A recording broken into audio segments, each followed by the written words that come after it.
Et si je vous disais que lorsqu'une femme veut revenir, elle ne le dit pas toujours directement? Pas de longues excuses, pas d'aveux osés, juste des signes subtils et soigneusement placés, comme des miettes de pain semées sur votre chemin, espérant que vous la suivrez sans qu'elle ait à le demander. Elle ne dira pas « tu me manques ». Au lieu de cela, elle aimera une vieille photo, regardera chaque article, sortira une blague. Elle apparaît là où elle n'allait jamais, juste pour être vue, pas pour parler. Mais voilà la vérité. Elle ne se contente pas de vous tendre la main. Elle se tourne vers une version de vous qui avait besoin d'elle. Et dès que vous aurez évolué au-delà de cet homme, dès que vous serez ancrée, sereine et autonome, vous verrez ces signes non pas comme des invitations, mais comme des tests. Des tests de votre évolution, des tests de votre contrôle émotionnel. Testez si vous êtes vraiment l'homme qui ne recherche plus la clarté chez autrui, mais la crée lui-même. Dans la vidéo d'aujourd'hui, nous allons décortiquer les 11 manières subtiles dont elle tente peut-être de renouer avec vous. Et, plus important encore, la réaction d'un homme de paix, déterminé et présent. Commençons. Numéro 1. La soudaineté. Comment s'est passé ton message? Cela peut paraître informel, mais le timing est essentiel. Elle ne prend pas simplement de tes nouvelles.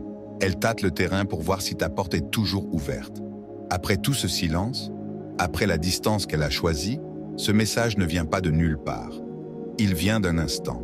Un instant où la curiosité, le regret ou même la solitude commencent à lui murmurer à l'oreille. Peut-être l'homme qu'elle a choisi. Ça ne s'est pas passé comme elle l'espérait. Peut-être qu'elle a regardé vos photos. Peut-être qu'elle vous a vu rayonner dans votre photo, sans courir après personne. Juste être. Comment vas-tu? Est une question discrète. C'est subtil, non menaçant. Une question sans risque, formulée sur un ton décontracté. Mais ne vous y trompez pas. Il y a toujours une intention. Elle veut savoir où vous en êtes émotionnellement. Attendez-vous toujours? Espères-tu encore? Ou tel un fleuve, as-tu continué à couler sans elle? C'est là qu'intervient le stoïcien moderne, non seulement dans son silence, mais dans sa réaction à ce silence interrompu. Il n'agit pas par nostalgie. Il ne se précipite pas pour répondre, revivre le passé ou prouver quoi que ce soit. Il observe. Il se demande « Qu'est-ce que je veux vraiment maintenant? Est-ce que cela correspond à l'homme que je suis devenu ?» Le stoïque nous rappelle de ne pas se laisser surprendre à se plaindre, même pas à soi-même. Il ne se plaint donc pas du timing. Il n'analyse pas trop. Il reconnaît simplement que tous les messages ne méritent pas de réponse et que toutes les réapparitions ne méritent pas d'être réécrites. Autrefois, un message comme celui-là aurait peut-être illuminé votre journée. Vous auriez fixé l'écran, le cœur battant, en vous demandant ce qu'il signifiait. Mais maintenant, vous l'avez lu avec un regard serein, sans anxiété, sans fantasme, juste une prise de conscience. C'est ça, la croissance. Car il ne s'agit pas de vengeance, il s'agit de clarté. Vous n'êtes plus l'homme qui avait besoin de tourner la page, de validation ou de miettes de pain. Vous êtes l'homme qui a appris que la discipline émotionnelle signifie choisir la paix plutôt que la curiosité. Ce message vient peut-être d'elle, mais comment réagissez-vous? C'est là que réside votre pouvoir, et si vous choisissez le silence, que ce soit par force et non par méchanceté, si vous choisissez de vous engager, faites-le avec détermination et non par espoir. Car l'homme ancré n'agit pas pour qu'on se souvienne de lui. Il agit pour rester en phase avec lui-même. Avant de passer au prochain signal subtil, je vous invite à réfléchir un instant. Avez-vous déjà reçu un message comme celui-là? Et j'ai ressenti le besoin de réagir instantanément, juste pour me sentir à nouveau connecté. Tu n'es pas seul. Ce moment, ce comment vas-tu, peut susciter toutes sortes d'émotions. Mais maintenant, tu le vois tel qu'il est. Pas des retrouvailles, mais une épreuve. Et la façon dont tu gères ça révèle tout de l'homme que tu es devenu. J'aimerais beaucoup connaître ton avis là-dessus. As-tu déjà vécu une telle épreuve? Qu'as-tu fait? Laissez vos commentaires ci-dessous, ou si vous préférez rester simple, laissez un commentaire. Le calme plutôt que l'impulsion. Cette phrase résume tout. Continuons à grandir. Passons maintenant au signe suivant. Numéro 2. Les likes aléatoires du passé. Elle parcourt vos anciennes publications et commence à aimer des photos ou des stories vieilles de plusieurs mois, voire de plusieurs années. Ce n'est pas de la nostalgie, c'est un signal, mais pas du genre à susciter une réaction. C'est subtil, presque calculé. Elle puise dans votre mémoire, vous rappelant qu'elle existe toujours sans avoir à dire un mot. Peut-être s'agit-il d'une photo de plage prise lors d'un voyage que vous avez fait quand tout allait bien. Peut-être s'agit-il d'une citation que vous avez publiée pendant votre phase de guérison. Elle ne se contente pas de se remémorer des souvenirs. Elle vérifie si la porte qu'elle a fermée est encore légèrement entr'ouverte. C'est là que l'esprit non entraîné pourrait sombrer. Qu'est-ce que cela signifie? Pense-t-elle encore à moi? Devrais-je apprécier quelque chose en retour? Mais tu n'es pas n'importe quel homme. Tu as évolué. Le stoïque ne cherche pas le sens dans les miettes de pain. Il observe sans attachement. Il comprend que toute action ne mérite pas d'être interprétée et que toute lueur d'intérêt ne devrait pas rallumer la flamme. Imaginez-le ainsi. Si vous marchez dans une forêt tranquille et qu'une branche craque derrière vous, vous le remarquez, mais vous ne quittez pas votre chemin pour observer chaque son. C'est toute la différence. Elle fait du bruit dans votre passé, espérant qu'il résonne dans votre présent. Mais vous n'avez pas besoin de réagir aux échos. Vous avez construit une vie qui avance, pas une vie qui revient en arrière à chaque fois qu'un fantôme frappe à la vitre. Alors, la prochaine fois que vous voyez un de ces « j'aime » apparaître, respirez profondément. Reconnaissez-le pour ce qu'il est, un signal du passé qui tente d'éveiller votre curiosité. Mais laissez-le vous traverser, laissez-le atterrir et ne mène nulle part. Car lorsque vous n'avez plus besoin de la validation de quelqu'un qui vous a quitté, ces tentatives de renouer avec vous perdent leur efficacité. Et c'est ainsi, mon ami, que vous maintenez votre paix intérieure. Vous n'ignorez pas le signe, vous choisissez simplement de ne pas le suivre. Numéro 3. Son nom apparaît soudainement dans vos stories. Elle les consulte régulièrement et répond peut-être même avec un emoji rieur. Ce n'est pas direct, mais ce n'est pas accidentel non plus. Elle est là, discrètement, subtilement, aux confins de votre monde numérique. Vous ne parlez pas, vous ne tendez pas la main, mais d'une manière ou d'une autre, elle réapparaît sans cesse.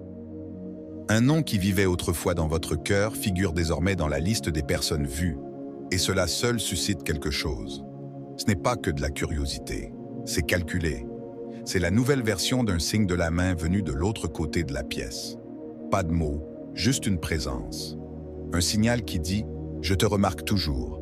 Peut-être même « Je me demande si tu me remarques toujours ».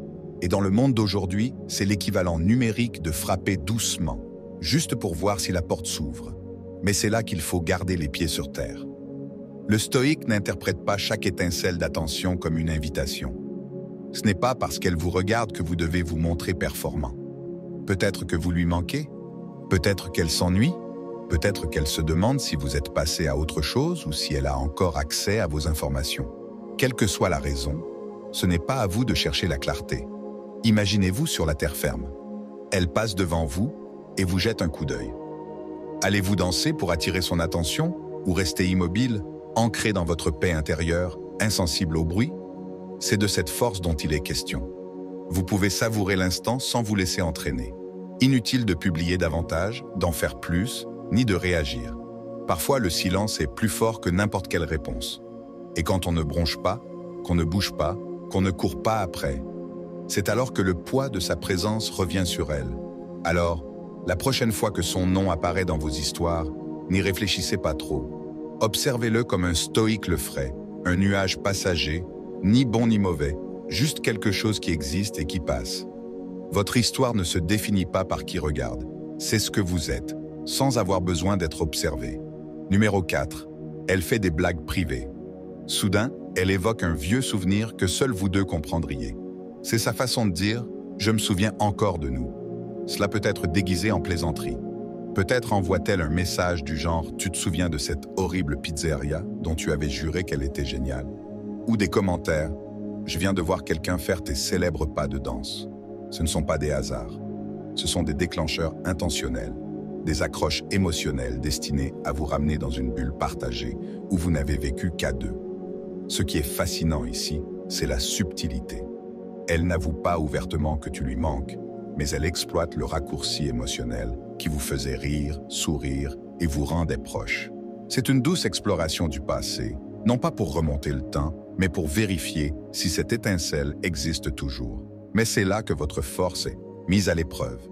Un homme ancré dans le stoïcisme ne se perd pas dans la chaleur des vieilles blagues. Il peut sourire, ressentir une pointe de nostalgie, mais il ne s'égare pas. Le passé est un lieu de réflexion, pas de résidence. Marc Aurèle se le rappelait un jour. L'instant présent est notre seule richesse. Et c'est là toute la clé. Ce n'est pas parce qu'elle se souvient de ces moments de jeu que vous devez la suivre émotionnellement. Vous reconnaissez le souvenir, mais vous restez ancré dans votre cheminement actuel, concentré, calme, et sans vous laisser distraire par les échos de ce qui vous semblait familier. Alors, si elle vous raconte des blagues privées, demandez-vous si elle renoue avec vous ou si elle vous oublie, juste pour se remémorer ses souvenirs. Quoi qu'il en soit, inutile de vous précipiter pour décrypter ses motivations. Observez. Laissez ces mots parler d'eux-mêmes. Laissez le temps révéler leurs intentions. Et surtout, gardez votre calme. C'est la vraie chute. Prenons un moment pour réfléchir, car cette petite blague, ce souvenir banal qu'elle vous a lancé, est bien plus qu'un simple éclat de rire. C'est un test de présence émotionnelle, un moment qui invite à la réflexion. Vivez-vous encore dans cette version du passé ou avez-vous vraiment progressé? La beauté du stoïcisme, c'est qu'il nous apprend à ne pas nier l'émotion, mais à la maîtriser, à savourer le souvenir sans en devenir prisonnier. J'aimerais donc connaître votre avis. Avez-vous déjà entendu quelqu'un lancer une blague sans prévenir? Qu'est-ce que ça vous a fait ressentir? Laissez un commentaire ci-dessous et parlons-en. Ou écrivez simplement « Je préfère la présence au passé ». Je lirai. Numéro 5. Elle vous envoie des messages accidentels. Un message aléatoire qui ne vous était pas destiné? Ne vous laissez pas tromper. C'est sa façon de relancer le dialogue sans avouer qu'elle le voulait. C'est peut-être une photo floue, le lien d'une chanson, ou un message cryptique du genre « Oups, la mauvaise personne ». Un message qui, d'une certaine manière, a encore une portée émotionnelle. Vous marquez une pause, vous le lisez 2 fois, et quelque part au fond de votre esprit, une pensée jaillit. Ce n'était pas un hasard. Ce genre de messages sont des erreurs calculées. Ils lui permettent de tâter le terrain sans se montrer vulnérable. C'est comme frapper à votre porte, mais en faisant semblant de frapper chez quelqu'un d'autre. Si vous répondez avec empressement, elle obtient ce qu'elle voulait, la confirmation que vous êtes toujours accessible émotionnellement. Si vous restez silencieux, cela la perturbe, car elle ne sait plus si l'hameçon a bien été trouvé. C'est dans cette incertitude que réside votre pouvoir. Voyez-vous, un homme ancré dans le stoïcisme ne se laisse pas piéger par des significations cachées ou des pièges émotionnels déguisés en accident. Il comprend la différence entre intention et impulsion. Comme le disait Épictète, si quelqu'un réussit à vous provoquer, sachez que votre esprit est complice de la provocation. Vous ne devez pas votre énergie à des jeux. Vous n'avez pas besoin de décoder chaque message comme une énigme cachée. Parfois, la meilleure réponse est de ne pas répondre du tout. Laissez-la se demander pourquoi vous ne l'avez pas mordue. Laissez-la ressentir le silence qu'elle pensait contrôler. Car lorsque vous ne répondez plus par nostalgie, mais par un discernement serein, elle commence à réaliser que la version de vous qui réagissait vite n'est plus là. Ce n'est pas de l'indifférence, c'est de l'évolution. Numéro 6. Des amis communs commencent à la mentionner. Les gens autour de vous la mentionnent soudainement plus souvent. Elle orchestre peut-être cela par l'intermédiaire d'autres personnes, par une influence subtile, et non par un contact direct. Ce n'est pas un hasard. Quand on entend son nom dans les mêmes cercles, par des gens qui ne la mentionnaient jamais auparavant, il y a généralement plus sous la surface. C'est peut-être une question informelle, tiens, je l'ai croisée l'autre jour. Elle m'a demandé comment tu allais. Ou peut-être est-ce parce qu'elle a parlé de la façon dont les choses se passaient avant. Elle a dit qu'elle espérait que tu allais bien. En apparence, c'est innocent, mais au fond, c'est calculé. Elle tâte le terrain sans y mettre les pieds elle-même. C'est l'une des tactiques les plus douces que les femmes utilisent parfois lorsque la communication directe leur semble trop vulnérable. Au lieu de t'envoyer un SMS, elle laisse l'écho de sa présence se propager à travers les voix partagées, celles de personnes qu'elle sait que vous écouterez, même par simple curiosité. Mais voici la clé. Ne mordez pas à l'hameçon. Un homme ancré dans la clarté ne court pas après la source des murmures. Il n'a pas besoin de savoir pourquoi elle réapparaît soudainement dans les conversations. Il l'observe, l'enregistre et la laisse passer comme des nuages sur son calme intérieur. Perspicacité stoïque. Le stoïque ne se laisse pas influencer par des rumeurs de seconde main. Il garde sa propre vérité sans s'appuyer sur des voix extérieures. Car lorsqu'on est ancré dans sa propre voix, peu importe qui mentionne son nom, ni pourquoi. Votre paix intérieure est intangible. Numéro 7. Elle réapparaît là où vous fréquentez la salle de sport, le café, cet événement dont vous avez parlé. Soudain, elle est là. Une coïncidence? Rarement. Quand quelqu'un refait surface dans votre monde comme ça, ce n'est souvent pas un hasard. Peut-être entre-t-elle dans le même café où vous êtes un habitué ces derniers temps, prétendant l'avoir découvert, ou s'inscrit-elle au même cours de yoga que vous avez mentionné un jour en passant. Vous connaissez la différence entre hasard et choix, et cette fois, c'est plutôt le choix. C'est une tentative silencieuse d'être remarqué sans avoir à dire un mot. Sa présence devient son message. Voyez-vous, quand une femme commence à apparaître dans vos espaces, c'est sa façon de combler le vide sans admettre ouvertement que vous lui manquez. Cela lui permet d'observer votre énergie, d'évaluer votre réaction, et peut-être même de raviver quelque chose sans risquer de se rendre vulnérable. Elle n'a pas besoin de dire « tu me manques », il lui suffit d'apparaître. C'est ça, la stratégie. Mais c'est là que votre état d'esprit compte, une perspicacité stoïque. Vous ne remettez pas en question le destin, vous restez simplement serein face à lui. Un homme ancré dans la conscience de soi n'analyse pas les apparences, il ne bronche pas et ne fantasme pas. Il reconnaît ce qui est et non ce qui pourrait être. Vous n'êtes pas ici pour jouer, réagir ou chasser des fantômes. Vous êtes ici parce que c'est votre vie. Et si elle revit cela, tant pis. Vous n'alimentez pas le fantasme. Tu laisses la réalité parler. Si elle cherche vraiment à renouer avec quelqu'un, ce sera clair. Mais s'il s'agit simplement d'être vu, de réveiller en toi quelque chose qui te donne une confirmation, tu restes immobile. Tu continues à être toi-même avec calme, clarté et cette force tranquille qui naît de la conscience que ta valeur ne dépend pas de qui réapparaît, mais de la façon dont tu te comportes lorsqu'il réapparaît. Et c'est là que votre réflexion devient aussi importante que votre réaction. Demandez-vous, sa présence est-elle sincère ou simplement stratégique? Cherche-t-elle à renouer le contact ou simplement à vous rappeler qu'elle existe toujours dans votre monde? Ces questions ne visent pas à créer de la paranoïa, mais à aiguiser votre conscience, car tous les retours ne sont pas forcément motivés par l'amour. Parfois, ils sont motivés par l'ego. Alors, avant de continuer, prenez une seconde pour y réfléchir. Avez-vous déjà vu quelqu'un revenir discrètement dans votre vie comme ça? Partagez vos impressions dans les commentaires ou laissez simplement cette phrase ci-dessous si elle vous touche. Sa présence ne m'émeut pas. Ma paix intérieure, si. Numéro 8. Elle s'interroge sur votre évolution. Elle veut savoir ce que vous avez fait, pas simplement avec désinvolture, mais avec une curiosité sincère. C'est sa façon de savoir si elle s'intègre toujours à votre vie en constante évolution. Peut-être s'agit-il d'un message tard le soir. Vous êtes resté silencieux ces derniers temps. Quoi de neuf? Ou bien elle voit une photo de vous à un séminaire, à la salle de sport, ou en train de parler avec assurance dans un nouvel espace. Et soudain, elle est intriguée. Pas seulement par l'image, mais par l'homme que vous devenez.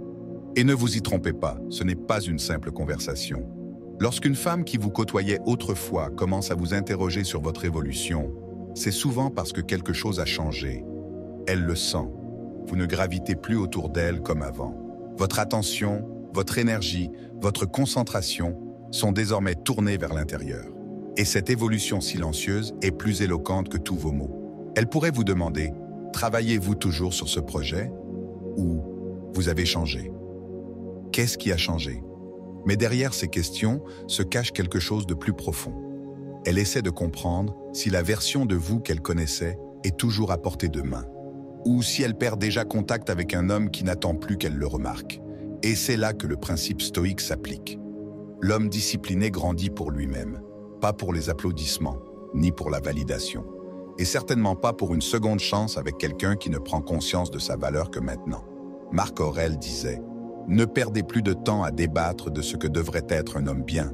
Soyez-en un. » Et c'est exactement ce que vous avez fait, discrètement, systématiquement, sans avoir besoin de nouvelles ni de reconnaissance. Alors, lorsqu'elle vous interroge sur votre évolution, répondez si vous le souhaitez, mais ne changez pas votre chemin en fonction de sa réaction. Votre parcours n'est pas une performance, c'est un processus. Un homme stoïque comprend que ses progrès ne sont pas un moyen de la reconquérir, mais le reflet de l'homme qu'il a décidé de devenir après avoir lâché prise. Si elle le voit, et regrette d'avoir lâché prise, c'est son reflet qu'il faut affronter. Vous, en revanche, continuez simplement votre chemin. Laissez votre vie parler. Laissez votre silence vous enseigner. Laissez votre évolution perdurer, comme seule réponse dont elle a besoin. Numéro 9. Elle évoque ses regrets sans s'excuser. Elle parle d'erreurs ou de choses qu'elle aurait faites différemment, en espérant que vous ferez le lien. Peut-être que cela se glisse dans la conversation comme ça. Je ne savais pas comment gérer les choses à l'époque où je traversais une période difficile et je n'y voyais pas clair. Elle ne s'excuse pas directement.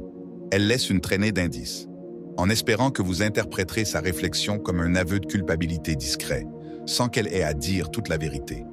Mais voilà, vous avez changé. Vous n'êtes plus l'homme qui saute sur les miettes. Vous entendez ses paroles, mais vous ne vous précipitez pas pour la calmer ou la sortir du malaise de la responsabilité. Vous n'interrompez pas son processus avec un rapide « c'est bon », parce que ce n'est peut-être pas le cas. Peut-être que ce qu'elle a fait a vraiment changé le cours des choses. Et maintenant, vous ne cherchez plus à tourner la page. Vous avez construit la paix malgré son absence. Elle espère peut-être qu'en laissant entrevoir un léger regret, vous baisserez la garde, que vous comblerez ces vides émotionnels. Mais vous avez appris à travers la douleur, la réflexion et la croissance que la responsabilité se manifeste par l'effort et non par l'implication. Par des actions concrètes et non par des retours en arrière soigneusement formulés. Vous n'exigez pas d'excuses, car un stoïque n'a pas besoin de validation pour avancer. Mais vous n'ignorez pas non plus ce que vous murmure votre intuition. Le regret sans responsabilité est une stratégie, pas une sincérité. La perspicacité stoïque. Un stoïque accepte les mots, mais les évalue à la lumière d'une action cohérente. Le regret sans changement n'est que du bruit. Vous êtes désormais un homme qui n'écoute pas avec espoir. Il écoute avec clarté. Vous pouvez apprécier l'honnêteté sans laisser de traces dans votre vie. Si vous avez déjà entendu ces confessions vagues déguisées en réflexion, demandez-vous quelque chose, a-t-il vraiment changé? Ou est-elle simplement hantée par le silence que vous avez laissé derrière vous? Numéro 10. Elle s'émeut au bon moment.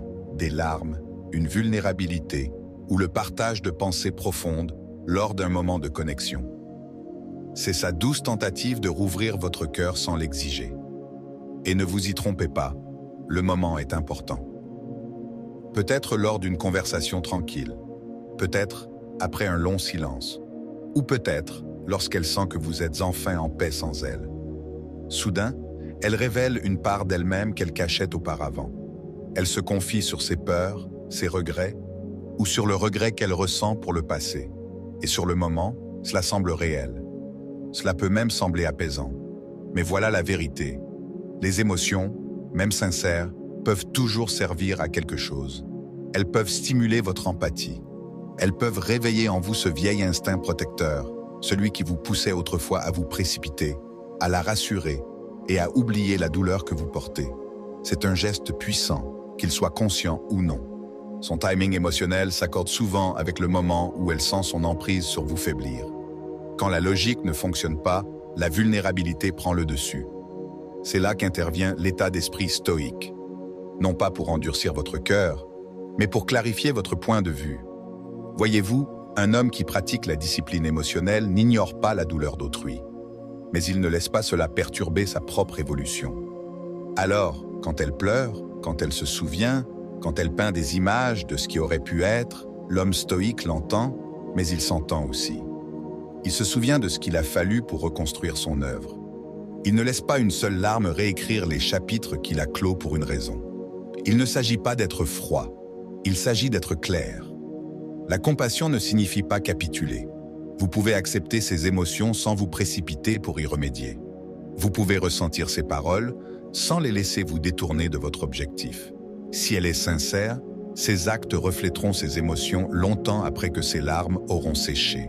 Et si ce n'est pas le cas, alors vous avez fait ce qu'un homme calme et serein doit faire, répondez avec empathie, décidez avec force et poursuivez votre chemin avec détermination. Alors, quand elle se montre émotive au bon moment, demandez-vous, est-ce de l'émotion ou une stratégie? Et surtout, êtes-vous prêt à réagir comme l'homme que vous êtes devenu et non comme celui qui s'effondrait au son de sa voix? Maintenant que nous avons décrypté la puissance de son timing émotionnel, prenez un moment pour réfléchir. Combien de fois les sentiments ont-ils obscurci votre jugement?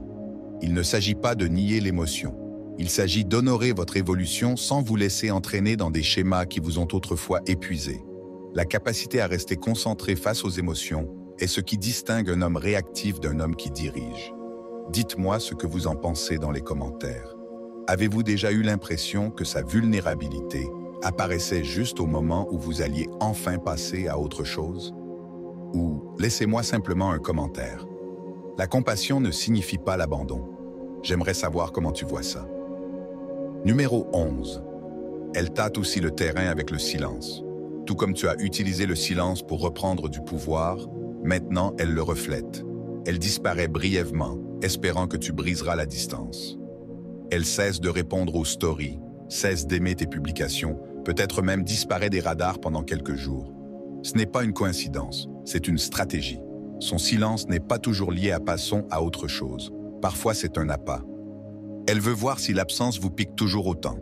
Si vous la contactez en premier, si vous lui prouvez qu'elle compte toujours, même dans le silence.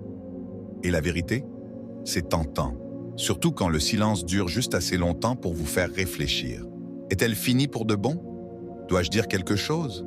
Ce silence, c'est son test. Une enquête subtile pour savoir si le pouvoir que vous avez reconquis peut encore être ébranlé. Mais c'est là que votre discipline est également mise à l'épreuve. Car le silence n'est pas seulement une tactique pour vous. C'est devenu votre mode de vie. Un stoïque ne joue pas au ping-pong émotionnel. Il n'accorde pas d'attention au silence. Il reste ancré dans l'objectif, et non dans la performance. Vous avez évolué au-delà du besoin de réagir. Vous ne courez pas après les échos. Vous laissez le silence s'étendre, non pas comme une punition, mais comme une protection, comme une lucidité. Elle attend peut-être de voir si vous bronchez, mais vous avez appris que la véritable paix n'est pas perturbée par la pause d'autrui. Elle repose sur quelque chose de bien plus profond, l'alignement intérieur, le calme et la souveraineté émotionnelle. Alors, lorsqu'elle tâte le terrain avec son propre silence, ne paniquez pas, ne sautez pas, laissez-la s'interroger. Laissez-la s'asseoir avec le même calme que vous avez autrefois enduré. Car l'homme qui s'effondrait dans le silence n'est plus là. Il a été remplacé par quelqu'un qui écoute davantage son propre rythme que ses habitudes. Et c'est ça, le pouvoir. Content que vous le ressentiez. Terminons avec quelque chose d'encore plus fort. Quelque chose qui reste en mémoire du spectateur bien après le fondu au noir. Car voici le véritable message. Ce n'est pas une question de signe. Ce n'est même pas une question de ce qu'elle veut. C'est une question de compréhension. Nul besoin de remonter le temps pour valider qui vous êtes aujourd'hui. Elle pourrait tâter le terrain. Elle pourrait réapparaître avec nostalgie, silence ou regard subtil. Mais vous n'êtes plus l'homme qui sursaute à l'ombre. Vous êtes l'homme qui privilégie le calme à la réaction, la clarté à la confusion, la paix sur les schémas qui vous ont autrefois épuisé. Et c'est là, mon ami, que réside votre pouvoir. Alors, laissez-la s'interroger, laissez-la douter, laissez-la ressentir la distance que vous ressentiez autrefois. Parce que maintenant, vous n'attendez plus, vous devenez. Si cette vidéo vous a touché, ne faites pas défiler la page. Aimez-la, partagez-la et dites-moi dans les commentaires ce qui vous a fait réfléchir. Ou laissez-moi simplement les mots. Je ne cours pas après, je choisis. Et si vous êtes prêt à continuer à aiguiser cet état d'esprit, appuyez sur l'une des vidéos à l'écran. Plongez plus profondément. Continuez sur ce chemin de force, de présence et de détermination. Car rappelez-vous, vous ne la laissez pas simplement partir. Vous devenez celui que vous étiez censé être. Jusqu'à la prochaine fois, marchez calmement, avancez avec détermination et n'oubliez jamais, votre silence, ça parle beaucoup.